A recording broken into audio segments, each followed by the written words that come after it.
Hi there, my name's Claire Antcliffe and I am a match official developer for the Rugby Football Union. I am a mum of two, so I'm a working mum. I work flexibly, which is fantastic because I work with a lot of volunteers, so we do a lot of things on evenings and weekends, and it does help me have a good work-life balance, which is great.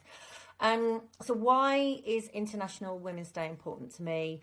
I have spent the last 15 years working for the Rugby Football Union and primarily looking at trying to engage more females into playing and into volunteering. When I first started at the Rugby Football Union for women, because the Rugby Football Union and the Rugby Football Union for women were separate, there weren't many women playing rugby and there really weren't any girls at all. So my first role was to develop the women in the girls game, and until it became really mainstream and the Rugby Football Union and the Rugby Football Union for Women integrated in 2012, meaning that everybody was looking at all facets of rugby, which is phenomenal. So in 2018, I moved roles from developing female rugby into match official development. So it's just developing all officials across rugby in its entirety. When I first started, the landscape of refereeing is different to what it is now. It was incredibly male dominated. The men's rugby's been going for a lot longer than women's rugby has. And the majority of the time, referees tend to start refereeing once they've finished playing. And a huge amount of women are still playing rather than finish their career. So we do have more men having finished playing rugby and then coming on to being referees. But my role, my national role, is to look at how we encourage more females to take up the whistle, whether we need a different approach, whether we need to encourage them slightly differently, whether we need a different support structure. So I'm really loving that challenge, and we're looking at very, very different ways of working, reaching out virtually through webinars, etc. So yeah, it's a really, really exciting time.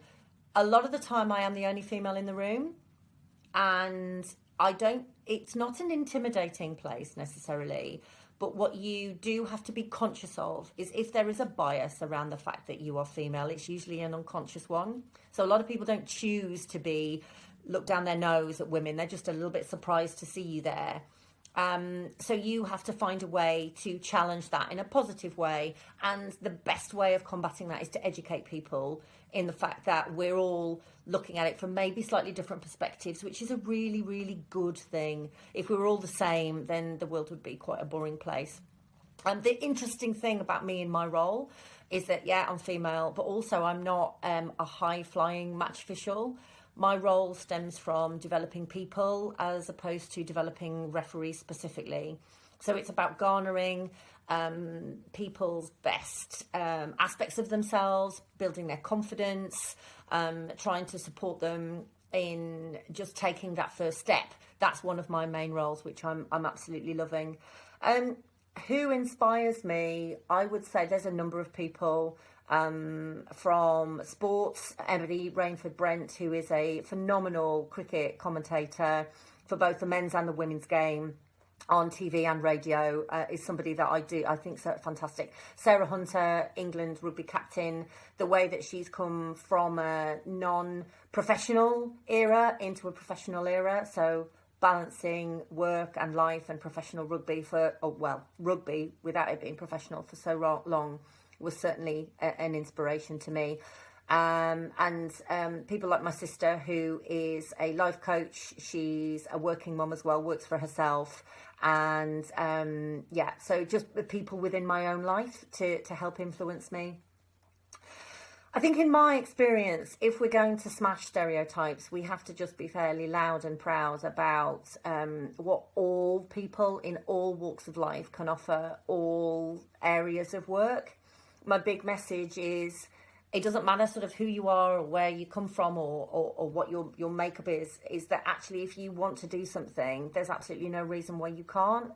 You have to be driven, you have to be committed, you have to be passionate, but absolutely anybody, females in a men's world, you can smash through those barriers and you can go out there and make a difference. You've just got to just keep pushing. Be a good negotiator. speaking facts as opposed to feeding off a huge amount of emotion.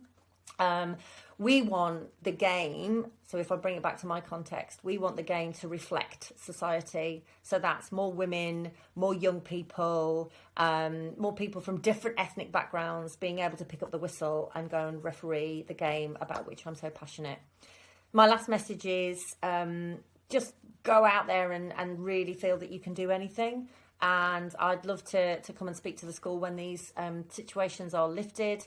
But if anybody does want to get in touch, I'm sure that the school will provide my details. And I'd love to see a few of you go and reach your goals. So all the best for International Women's Day. And it was nice speaking to you.